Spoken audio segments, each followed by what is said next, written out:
ನೀವು ಕಲ್ಪನೆ ಮಾಡಿಕೊಳ್ಳಿ, ನಿಮಗೆ ಒಂದು ಇಂತಹ ಜೈಲಿನಲ್ಲಿ ಬಂಧಿಸಲಾಗಿದೆ. ಅಲ್ಲಿ ತಪ್ಪಿಸಿಕೊಳ್ಳುವುದು ಬಹಳ ಕಷ್ಟ ಮತ್ತು ಸುತ್ತಲೂ ಸಾವಿರಾರು ಕಿಲೋಮೀಟರ್ಗಳಷ್ಟು ದೂರ ಹಿಮವೇ ಹಿಮವಿದೆ. ಕಥೆಯ ಆರಂಭ ಸೈಬೀರಿಯಾದ ಒಂದು ಚಳಿ ತುಂಬಿದ ಮತ್ತು ನಿಶ್ಶಬ್ದ ಜೈಲಿನಿಂದ ಆಗುತ್ತದೆ. ಅಲ್ಲಿ ಹಲವಾರು ಜರ್ಮನ್ ಸೈನಿಕರನ್ನು ಸಾಲಿನಲ್ಲಿ ನಿಲ್ಲಿಸಲಾಗುತ್ತದೆ. ವಾಸ್ತವದಲ್ಲಿ ವಿಶ್ವ ಯುದ್ಧ 2 ಮುಗಿದ ನಂತರ ರಷ್ಯಾ ಅನೇಕ ಜರ್ಮನ್ ಸೈನಿಕರನ್ನು ಬಂದಿಗಳಾಗಿ ಹಿಡಿದುಕೊಂಡಿತ್ತು. ಅವರಿಗೆ ದಿನಪೂರ್ತಿ ಕಲ್ಲಿದ್ದಲು ಗಣಿಗಳಲ್ಲಿ ಕೆಲಸ ಮಾಡುತ್ತಿದ್ದರು. ಆಶ್ಚರ್ಯಕರ ಸಂಗತಿ ಏನೆಂದರೆ ಈ ಜೈಲಿನ ಭದ್ರತೆ ಅಷ್ಟು ಬಲವಾಗಿರಲಿಲ್ಲ. ಆದರೂ ಸಹ ಯಾವುದೇ ಕೈದಿ ಇಲ್ಲಿ ತಪ್ಪಿಸಿಕೊಳ್ಳಲು ಪ್ರಯತ್ನ ಮಾಡುತ್ತಿರಲಿಲ್ಲ. ಕಾರಣ ಈ ಸ್ಥಳದ ಅಪಾಯಕಾರಿ ಲೊಕೇಶನ್. ಯಾಕಂದರೆ ಈ ಜೈಲಿನ ಸುತ್ತಲೂ ಎಷ್ಟು ದೂರ ನೋಡಿದರೂ ಹಿಮವೇ ಹಿಮ ಹರಡಿಕೊಂಡಿತ್ತು. ಈ ಜೈಲು ಯಾವುದೇ ಮಾನವ ವಸತಿ ಪ್ರದೇಶದಿಂದ ಸುಮಾರು 14,000 ಕಿಲೋಮೀಟರ್ ದೂರದಲ್ಲಿತ್ತು. ಆದ್ದರಿಂದ ಯಾರಾದರೂ ಕೈದಿ ಇಲ್ಲಿ ತಪ್ಪಿಸಿಕೊಂಡರೂ ಸೈಬೀರಿಯಾದ ಕಡುಚಳಿಯಲ್ಲಿ ಬದುಕುಳಿಯುವುದು ಬಹುತೇಕ ಅಸಾಧ್ಯವಾಗಿತ್ತು. ಎಲ್ಲೆಡೆ ಸಾವಿರಾರು ಕಿಲೋಮೀಟರ್ಗಳಷ್ಟು ಹಿಮದ ನಡುವೆ ನಿರ್ಮಿಸಲಾದ ಈ ಜೈಲಿನಿಂದ ತಪ್ಪಿಸಿಕೊಳ್ಳಲು ಯಾರೂ ಧೈರ್ಯ ಮಾಡುತ್ತಿರಲಿಲ್ಲ. ಆದರೆ ಆ ಕೈದಿಗಳ ನಡುವೆ ಒಬ್ಬನಿದ್ದ. ಅವನ ಬುದ್ಧಿ ತುಂಬ ಚುರುಕಾಗಿತ್ತು. ಅವನಿಗೆ ಒಂದೇ ಒಂದು ಕನಸು ಇತ್ತು. ಯಾವಾಗಲಾದರೂ ಈ ಜೈಲಿನಿಂದ ತಪ್ಪಿಸಿಕೊಂಡು ತನ್ನ ಹೆಂಡತಿ ಮತ್ತು ಮಗಳ ಬಳಿಗೆ ಹಿಂದಿರುಗಬೇಕು. ಆ ಕೈದಿ ಹೆಸರು ಕ್ಲೆಮನ್ ಫೈರಲ್. ಅವನಿಗೆ ಈ ಜೈಲಿನಲ್ಲಿ ಪೂರ್ಣ 25 ವರ್ಷಗಳ ಶಿಕ್ಷೆ ವಿಧಿಸಲಾಗಿತ್ತು. ಆದರೆ ಕ್ಲೆಮನ್ ತನ್ನ ಜೀವನದ ಅರ್ಧ ಭಾಗವನ್ನು ಈ ಜೈಲಿನಲ್ಲಿ ಕಳೆಯಲು ಬಯಸಲಿಲ್ಲ. ಅವನ ಮನಸ್ಸಿನಲ್ಲಿ ಒಂದೇ ಒಂದು ಆಲೋಚನೆ, ಹೇಗಾದರೂ ಈ ಜೈಲಿನಿಂದ ತಪ್ಪಿಸಿಕೊಳ್ಳಬೇಕು. ಅದೃಷ್ಟವಶಾತ್ ಒಂದು ದಿನ ಅವನಿಗೆ ಅವಕಾಶವೂ ಸಿಕ್ಕಿತು. ಕ್ಲೆಮನ್ ಚುಪ್ಚಾಪ್ ಕಲ್ಲಿದ್ದಲು ಸಾಗಿಸುವ ಒಂದು ಮಾಲ್ಗಡಿಯಲ್ಲಿ ಅಡಗಿ ಕುಳಿತುಕೊಂಡು ಜೈಲಿನಿಂದ ದೂರ ಹೋಗಿಬಿಟ್ಟನು. ಜೈಲಿನ ಗೋಡೆಗಳ ಹೊರಗೆ ಬಂದ ತಕ್ಷಣ ತೆರೆದ ಆಕಾಶದಲ್ಲಿ ಮಿನುಗುತ್ತಿದ್ದ ನಕ್ಷತ್ರಗಳನ್ನು ನೋಡಿದಾಗ ಅವನಿಗೆ ಅದು ಕಾಣುತ್ತಿದ್ದಂತೆ ಅವನು ಸಂತೋಷದಿಂದ ಕುಣಿದು ಕುಪ್ಪಳಿಸಿದ. ಆದರೆ ಈ ಸ್ವಾತಂತ್ರ್ಯ ಹೆಚ್ಚು ಸಮಯ ಉಳಿಯಲಿಲ್ಲ. ಸ್ವಲ್ಪ ದೂರದಲ್ಲಿ ಆ ಮಾಲ್ಗಾಡಿಯನ್ನು ನಿಲ್ಲಿಸಲಾಯಿತು. ಕ್ಲೆಮನ್ ಹೊರಗೆ ನೋಡುತ್ತಿದ್ದಂತೆ ಅವನ ಮುಂದೆ ಒಂದು ರಷ್ಯನ್ ಸೈನಿಕ ಬಂದೂಕು ತುರಿಸಿಕೊಂಡು ನಿಂತಿದ್ದನು. ದುರದೃಷ್ಟವಶಾತ್ ಅವನು ಅಲ್ಲಿ ಹಿಡಿಯಲ್ಪಟ್ಟನು. ಜೈಲಿನಿಂದ ತಪ್ಪಿಸಿಕೊಳ್ಳಲು ಪ್ರಯತ್ನಿಸಿದ ಅಪರಾಧಕ್ಕಾಗಿ ಅವನಿಗೆ ಕಠಿಣ ಶಿಕ್ಷೆ ನೀಡಲಾಯಿತು. ಈ ಬಾರಿ ಅವನನ್ನು ಓಪನ್ ಏರ್ ಸೆಲ್ನಲ್ಲಿ ಬಂಧಿಸಿದರು. ಅಲ್ಲಿ ಮೇಲ್ಛಾವಣಿಯೇ ಇರಲಿಲ್ಲ. ಮೇಲೆ ತೆರೆದ ಆಕಾಶ ಮತ್ತು ಸುತ್ತಮುತ್ತ ಕಠಿಣ ಹಿಮಚಳಿ ಮಾತ್ರ. ಆ ಸೆಲ್ನಲ್ಲಿ ಚಳಿ ಅಷ್ಟೇ ಹೆಚ್ಚು ಇದ್ದದ್ದು ಕ್ಲೆಮನ್ನ ಸ್ಥಿತಿ ಹದಗೆಟ್ಟಿತು. ಇದರ ಮೇಲೆ ರಾತ್ರಿ ಬಂದ ಮಳೆ ಅವನ ಸಂಕಷ್ಟವನ್ನು ಇನ್ನಷ್ಟು ಹೆಚ್ಚಿಸಿತು. ಅವನು ಅಲ್ಲಿ ಕೆಲವು ಗಂಟೆಗಳ ಕಾಲವಲ್ಲ, ಸಂಪೂರ್ಣ 2 ದಿನಗಳ ಕಾಲ ಬಂದಿಯಾಗಿದ್ದನು. ಹಿಮಚಳಿ ಮತ್ತು ನಿರಂತರ ಮಳೆಯ ನಡುವೆಯೂ ಕ್ಲೆಮನ್ ಆ 2 ದಿನಗಳನ್ನು ಹೇಗೋ ಸಹಿಸಿಕೊಂಡನು. 2 ದಿನಗಳ ನಂತರ ಬೆಳಿಗ್ಗೆ ಜೈಲಿನ ವಾರ್ಡನ್ ಅವನ ಬಳಿಗೆ ಬಂದು ಅವನನ್ನು ಆ ಸೆಲ್ನಿಂದ ಹೊರತೆಗೆದನು.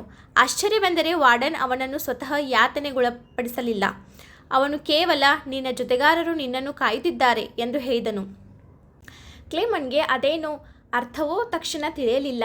ಆದರೆ ಅವನು ತನ್ನ ಜೊತೆಗಾರರ ಬಳಿಗೆ ತಲುಪುತ್ತಿದ್ದಂತೆ ಅವರು ಎಲ್ಲರೂ ಲಾಠಿ ಮತ್ತು ದಂಡಗಳನ್ನು ಹಿಡಿದು ಅವನನ್ನು ಕಾಯುತ್ತಿರುವುದನ್ನು ಕಂಡನು. ಉಳಿದ ಕೈದಿಗಳು ಕ್ಲೆಮನ್ ಮೇಲೆ ತುಂಬ ಕೋಪಗೊಂಡಿದ್ದರು. ಏಕೆಂದರೆ ಅವನ ತಪ್ಪಿಸಿಕೊಳ್ಳುವ ಪ್ರಯತ್ನದ ಶಿಕ್ಷೆ ಅವರಿಗೆ ಸಹ ವಿಧಿಸಲಾಯಿತು. ಕಳೆದ 2 ದಿನಗಳಿಂದ ಎಲ್ಲ ಕೈದಿಗಳಿಗೆ ಊಟ ಕೊಡಲಾಗುತ್ತಿರಲಿಲ್ಲ. ಈಗ ಕ್ಲೆಮನ್ಗೆ ವಾರ್ಡನ್ ಹೇಳಿದ ಮಾತಿನ ಅರ್ಥ ತಿಳಿದು ಬಂತು. ಅವನು ಅಲ್ಲಿ ತಲುಪುತ್ತಿದ್ದಂತೆ ಉಳಿದ ಕೈದಿಗಳು ಅವನ ಮೇಲೆ ದಾಳಿ ಮಾಡಿದರು. ಅವರು ಲಾಠಿ ಮತ್ತು ದಂಡಗಳಿಂದ ಅವನನ್ನು ನಿರ್ದಯವಾಗಿ ಹೊಡೆದರು. ಈ ಹೊಡೆತದಲ್ಲಿ ಕ್ಲೆಮನ್ ಗಂಭೀರವಾಗಿ ಗಾಯಗೊಂಡನು. ಅವನ ಸ್ಥಿತಿ ತುಂಬ ಕೆಟ್ಟದಿದ್ದರಿಂದ ಅವನನ್ನು ಜೈಲಿನ ಆಸ್ಪತ್ರೆಯಲ್ಲಿ ದಾಖಲಿಸಲಾಯಿತು. ಆ ಜೈಲಿನ ವೈದ್ಯನು ಕೂಡ ಒಬ್ಬ ಜರ್ಮನ್ ಕೈದಿಯಾಗಿದ್ದನು. ಕ್ಲೆಮನ್ಗೆ ಪ್ರಜ್ಞೆ ಬಂದಾಗ ಅವನು ವೈದ್ಯನಿಗೆ ಮತ್ತೆ ಒಮ್ಮೆ ಜೈಲಿನಿಂದ ತಪ್ಪಿಸಿಕೊಳ್ಳಲು ಬಯಸುತ್ತೇನೆ ಎಂದು ಹೇಳಿದನು ಮತ್ತು ಅವನ ಸಹಾಯವನ್ನು ಕೇಳಿದನು. ಇದು ಕೇಳಿ ವೈದ್ಯನು ಆಶ್ಚರ್ಯಗೊಂಡನು. ಇಷ್ಟೆಲ್ಲವನ್ನೂ ಅನುಭವಿಸಿದ ನಂತರವೂ ಕ್ಲೆಮನ್ ಹಿಂತಿರುಗಲು ಸಿದ್ಧನಾಗಿರಲಿಲ್ಲ. ವೈದ್ಯನು ಅವನನ್ನು ಮನವೊಲಿಸಲು ಪ್ರಯತ್ನಿಸಿದನು.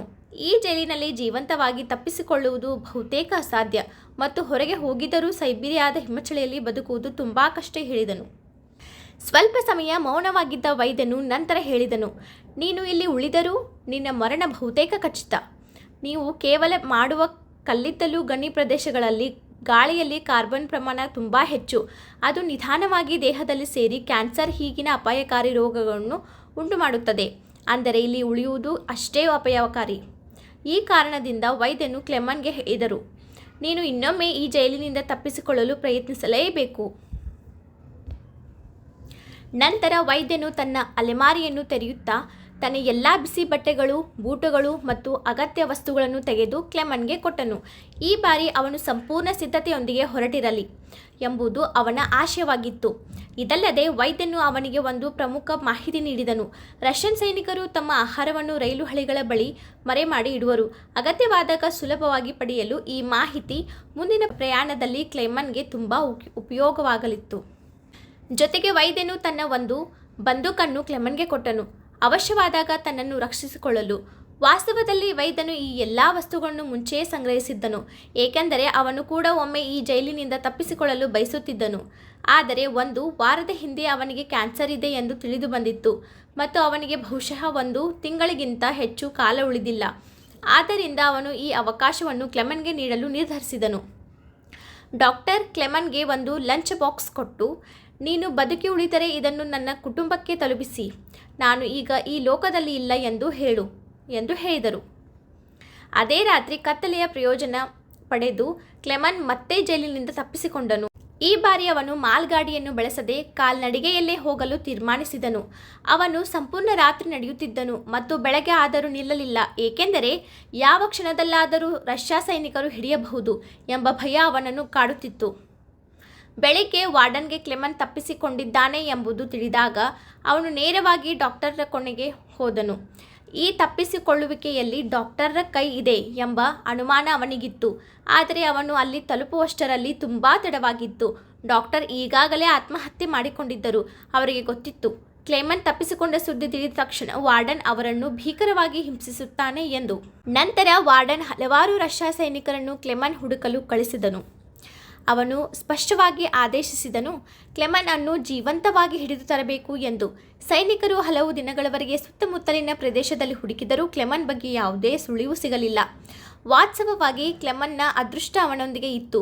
ನಿರಂತರವಾಗಿ ಬೀಳುತ್ತಿದ್ದ ಹಿಮ ಅವನ ಕಾಲಿನ ಗುರುತುಗಳನ್ನು ಅಳಿಸುತ್ತಿತ್ತು. ಅದರಿಂದ ಸೈನಿಕರಿಗೆ ಅವನನ್ನು ಹುಡುಕುವುದು ದಿನಗಳಿಂದ ದಿನಕ್ಕೆ ಕಷ್ಟವಾಗುತ್ತಿತ್ತು. ಹಲವಾರು ದಿನಗಳ ಹುಡುಕಾಟದ ನಂತರ ಬಹುತೇಕ ಜನರಿಗೆ ಕ್ಲೆಮನ್ ಈ ಭೀಕರ ಚಳಿಯಲ್ಲಿ ಸತ್ತಿರಬಹುದು ಎಂದು ಅನಿಸಿತು. ಆದರೆ ವಾರ್ಡನ್ ಇದನ್ನು ಒಪ್ಪಲು ಸಿದ್ಧನಿರಲಿಲ್ಲ. ಅವನು ಚೆನ್ನಾಗಿ ತಿಳಿದಿದ್ದನು ಕ್ಲೆಮನ್ ತುಂಬ ಬಲಿಷ್ಠ ವ್ಯಕ್ತಿ, ಅವನು ಸುಲಭವಾಗಿ ಸೋಲುವವನಲ್ಲ ಎಂದು. ಆದ್ದರಿಂದ ಅವನು ಹುಡುಕಾಟ ಮುಂದುವರಿಸಲು ಆದೇಶಿಸಿದನು. ಇದಕ್ಕೆ ವಿರುದ್ಧವಾಗಿ ಕ್ಲೆಮನ್ ಇನ್ನೂ ಬದುಕಿದ್ದನು. ಅವನು ಹಿಮದ ಬಿರುಗಾಳಿಗಳನ್ನು ಎದುರಿಸುತ್ತಾ ಧೈರ್ಯದಿಂದ ಮುಂದೆ ಸಾಗುತ್ತಿದ್ದನು. ಜೈಲಿನಿಂದ ತಪ್ಪಿಸಿಕೊಂಡು 9 ದಿನಗಳಾದ ನಂತರ ಅವನು ಹಠಾತ್ ನಾಯಿಗಳ ಭೂಕೆಯ ಶಬ್ದ ಕೇಳಿದನು. ಅವನು ತಕ್ಷಣ ಹಿಂದೆ ನೋಡಿದನು. ಒಂದು ಸ್ಲೇಜ್ ವೇಗವಾಗಿ ಅವನ ಕಡೆ ಬರುತ್ತಿತ್ತು. ಅವನು ಏನು ಅರ್ಥ ಮಾಡಿಕೊಳ್ಳುವಷ್ಟರಲ್ಲಿ ಅದು ಅವನ ಮೇಲೆ ಹಾದು ಮುಂದೆ ಹೋಯಿತು. ಅಕಸ್ಮಾತ್ ಕ್ಲೆಮನ್ ಕಣ್ಣು ತೆರೆದನು ಮತ್ತು ಅದು ಕೇವಲ ಕನಸು ಎಂದು ಅರಿತುಕೊಂಡನು. ವಾಸ್ತವದಲ್ಲಿ ಅವನು ಕಳೆದ 9 ದಿನಗಳಿಂದ ನಿರಂತರವಾಗಿ ನಡೆದು ಬರುತ್ತಿದ್ದನು ಮತ್ತು ಅವನ ಎಲ್ಲ ಆಹಾರವು ಮುಗಿದು ಹೋಗಿತ್ತು. ಹಸಿವು ಮತ್ತು ಆಯಾಸ ಅವನ ದೇಹವನ್ನು ತುಂಬ ದುರ್ಬಲಗೊಳಿಸಿತ್ತು. ಆದರೂ ಅವನು ಹಿಂತಿರುಗಲಿಲ್ಲ. ಹೇಗಾದರೂ ತನ್ನನ್ನು ತಾನೇ ಹಿಡಿದುಕೊಂಡು ಮುಂದೆ ಸಾಗುತ್ತಿದ್ದನು. ಕೆಲವು ದಿನಗಳ ನಂತರ ಅವನ ದೇಹ ಸಂಪೂರ್ಣವಾಗಿ ಶಕ್ತಿಹೀನವಾಯಿತು ಮತ್ತು ಹಸಿವಿನಿಂದ ಅವನು ಅಲ್ಲಿ ಬಿದ್ದುಬಿಟ್ಟನು.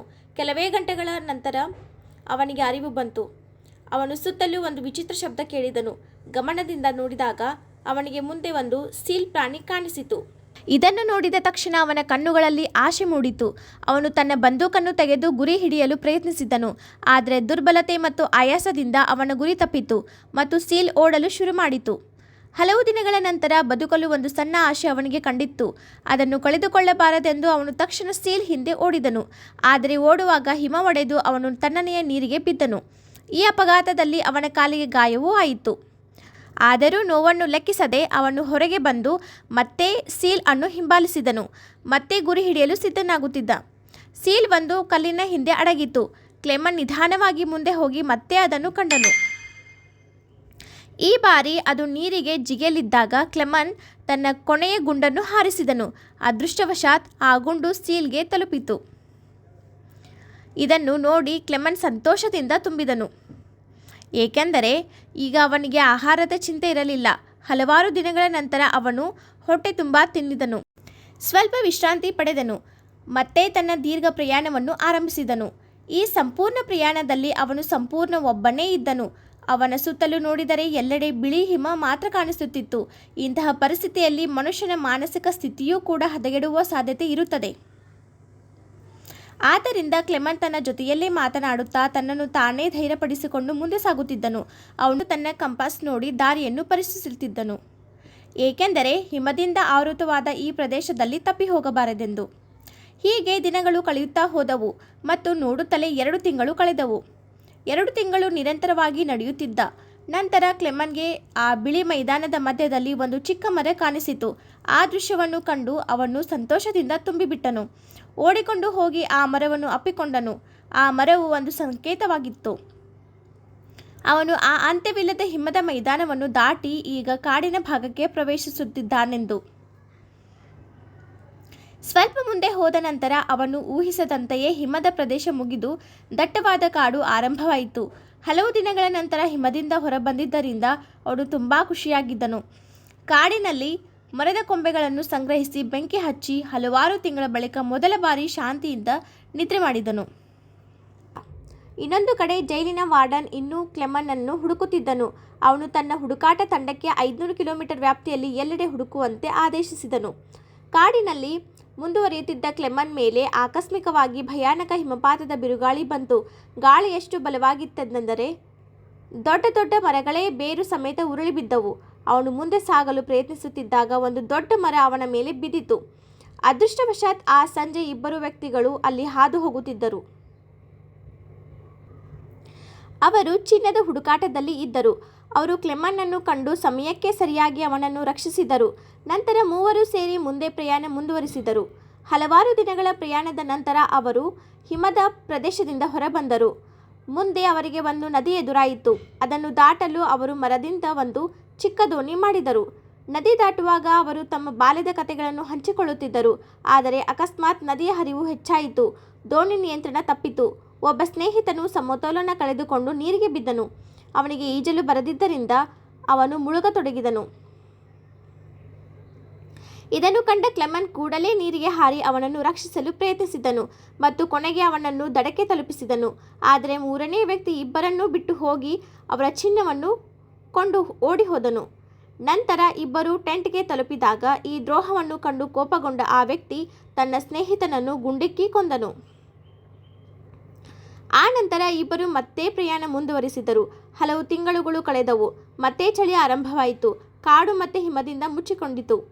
ಆ ವ್ಯಕ್ತಿಯ ಸಾಮಾನು ತುಂಬ ಭಾರವಾಗಿದ್ದರಿಂದ ಅವನಿಗೆ ನಡೆಯಲು ಕಷ್ಟವಾಗುತ್ತಿತ್ತು.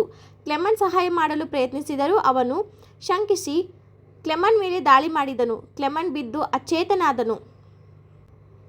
ಸ್ವಲ್ಪ ಹೊತ್ತಿನ ನಂತರ ಎಚ್ಚರಗೊಂಡಾಗ ಅವನತ್ತ ತೋಳಗಳ ಗುಂಪು ಬರುತ್ತಿತ್ತು. ಅವನು ಮರಕ್ಕೆ ಹತ್ತಲು ಪ್ರಯತ್ನಿಸಿದನು. ಆದರೆ ಒಂದು ತೋಳ ಅವನ ಕಾಲು ಹಿಡಿದಿತ್ತು ಮತ್ತು ಮರ ಮುರಿದು ಅವನ ಕೆಳಗೆ ಬಿದ್ದನು.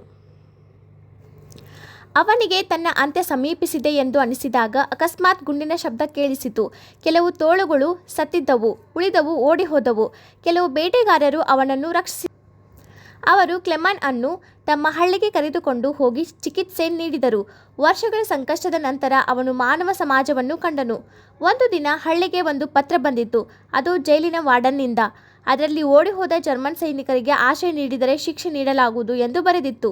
ಇದರಿಂದ ಕ್ಲೆಮನ್ ಹಳ್ಳಿಯನ್ನು ಬಿಟ್ಟು ಹೋಗಲು ನಿರ್ಧರಿಸಿದನು. ಹಳ್ಳಿಯವರು ಅವನಿಗೆ ಆಹಾರ ಮತ್ತು ಒಂದು ಬೇಟೆ ನಾಯಿಯನ್ನು ಕೊಟ್ಟರು.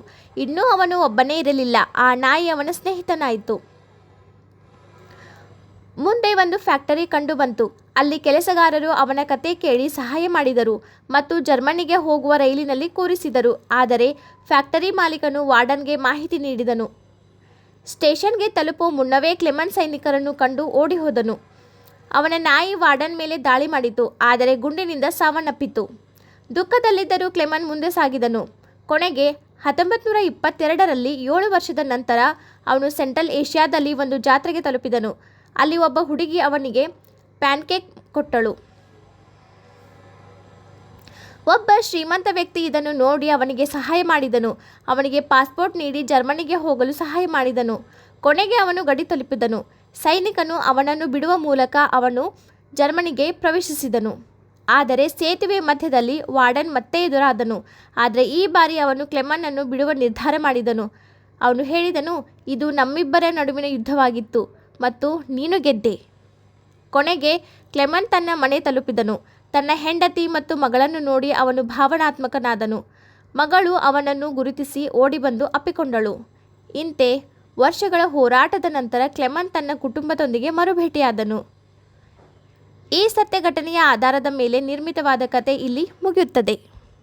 ಇದೇ ರೀತಿಯ ಇಂಟ್ರೆಸ್ಟಿಂಗ್ ವಿಡಿಯೋಗಾಗಿ ನಮ್ಮ ಚಾನಲನ್ನು ಸಬ್ಸ್ಕ್ರೈಬ್ ಮಾಡಿ.